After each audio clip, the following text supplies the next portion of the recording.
sida halkan uu gudoomiye cabdi xaashi hadalkiisii ka mid ahayd oo ahayday munaasabadan waxay midaysay Soomaali shantii Soomaaliyeed dad ka socda in oo mas'uuliyiin ah oo maqaam leh inay isku yimaadaan waa calaamad iyo astaan aad iyo aad u fiican sidaas daraadeed ugaas Cabdirasaaq ugaas Cabdullaahi ugaas Xaashi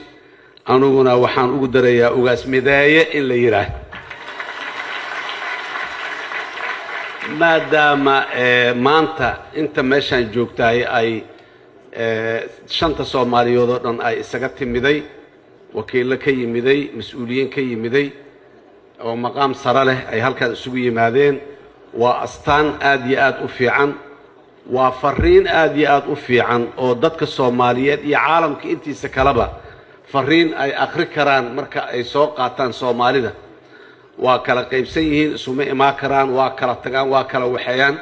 meelihii iyo maxantii meelaha laga sheegi jiro dhan fariin tirtirayso waay mana kala qaybsana dadka Soomaaliyeed dhaqan kuma kala qaybsana caqiide iyo diin kuma kala qaybsana dhiig iyo dhalasho kuma kala qaybsana baashan siyaasadda iska dhibka badanaha meelaha soo galgasha iyaduna Ilaahay idankiis way hagaagaysaa hadii aan la yiraahdo odayaasha dhaqanka beelaha Soomaaliyeed dabcan markii dalku dhibaato culus galay meel laga soo qabta la waayay maxuu ahay habarkii loo noqday ee ha laga soo tixraaco dawladnimadii maxaa la dhihi jiray soohidin haday wareerto habarka laga doonaa soo lama dhihi jirin meeshii loo noqday ee markii la wareeray ha laga soo maxuu ahay halka ha laga soo bilaabay ha laga soo saxo la yiri waxay ahayday beelaha Soomaaliyeed beerihii Soomaaliyeedna waxa madax u ahaa dhaqanka maanta halkan fadhiyo iyo kuwii aabayaashood iyo awowayaashood ahaa ee halkan hadda laga tirinayay in badan laakiin waalidku wuxuu jecel yahay wiilkiisu inuu koro oo dhaqaaqo oo dhaamiyo oo maxaan ku raadaay reerka oo qaato culeyskeeda iyo mas'uuliyadiisa laakiin dabka kama kacay haduu noqdo wiilku oo ama xagga aqli oo ka noqdo ama xagga maxaan ku raadaay awood maxaan ku raadaay oo ka noqdo xoogaa waa lama jeclaysto waxa la yiraahdaa meesha dhibaato naga haystaa la yiraahdaa dawladnimadii aad 26 sano ka hor aad maxaa u soo aasaasteen dhidabada u soo dhigteen waa hubaa inaad jeceshihiin in ay korto waanay kortay meel fiican ay maraysaa inta dhiman Ilaahay idinkiis way dhameystirmaysaa siyaasaddu mar walba isjijiid iyo isriix iyo wax iska sheegid iyo iska leedahay mid anaga noo gaara ma aha dadkii boqolaal sano siyaasadda dawladnimadoodu soo dhisneed iyo ma kumanaan sano ay soo dhisneed ayaa wali isjijiidku ka dhex jira kuwa maxaan ku iraahday dhaqaale ahaan iyo awood ahaan iyo horumaray ayaa isjijiidku ka dhex jira annaga kan naga dhex jirana waa kaas oo kale ee mid burburin iyo dumin iyo balaayo maxuu ahay dhacaysa ama aha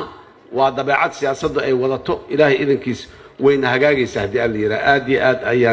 ayaan u dadaalaynaa dadkeena siyaasadda daneeya ama ku dhex jira ama mas'uuliyadeeda haya intaba marka siyaasaddu meeshaas ay aaday hadii aan la yiraahdo waxaan rajaynayaa sida halkan hadda looga dhawaajiyay odayaashu waa yimaadeen fursad waaye fursaddan meel cidla inay ku dayacanta maaha inay iswarsadaan waaye dhaxdooda annaga inayna warsadaan waaye talada ay leeyihiin inay bixiyaan waaye ay yiraahdeen wadada wuxuu sidaas ku haboon yihiin wadadaana ha laga leexdo taana ha la qaado inay yiraahdaan way u furan tahay way leeyihiin mas'uuliyiinta ama dadka siyaasadda maanta ku jira kuwa xil haya iyo kuwa shal soo haya kuwa bari inay qabtaan raba intaba isugu jira danaynaya siyaasaddan in ay qaataan taladaas ay soo jeediyeen odayaasha ayaguna waa ku qasban yihiin mar kale anigu war dheer mar raba in halkan ka iraahdo guud ahaan iyo gaar waa u kala kulmi doonaa sida loo sheegay waa fursad intiina meesha aad joogtaan adikoo isla jirtaan iyo adikoo kala jirtaan ba intaba waa wada kulmi doonaa wixii dardaaran ah iyo fariimo oo aan anagu idin farayna deegaanadii iyo meeshaad ka timideen idinka fareyno ama warbixinno ah oo aan rabno inaad dadkii aad ka timideen aad gaarsiisaan iyo wixii aad dadkii aad ka keenteen ama ay idin soo fareen ama aad xaaladahooda ku ogtihiin ee aad noo sheegaysaan intaba waa idinka dhageysanaynaa waana soo dhawaynaynaa haddii alla yidhaah mar kale iyo mar kale waxaan hambalyo leeyahay ugaas cabdirasaaq ugaas cabdullaahi aniga ilaahay yaa cimrigeeda isii inaan aabbihii la soo noolaado oon talo la soo wadaago oo runtii talo aad iyo aad maalmo ay aad iyo aad nooga xumeed oo meelo ciriiri ah talada nooga jirtay ayaa allah u naxariistay ugaas cabdullaahi dadkii aan talada wadaagnay oo ka mid ahaa wuxuuna ahaa runtii nin dhiiran uu ahaa oo ku dhiiran warka kiisa saxda ah ee markaas in lagu dhiirado u baahan nin ku dhiiran uu ahaa ugaas cabdirasaaqna waxaan u rajaynaynaa inuu sidoo kale isaguna noqdo maalinay u baahan tahay in la dhiiradaa jirto maalinay u baahan tahay in maxaanku idhahday wax badanoo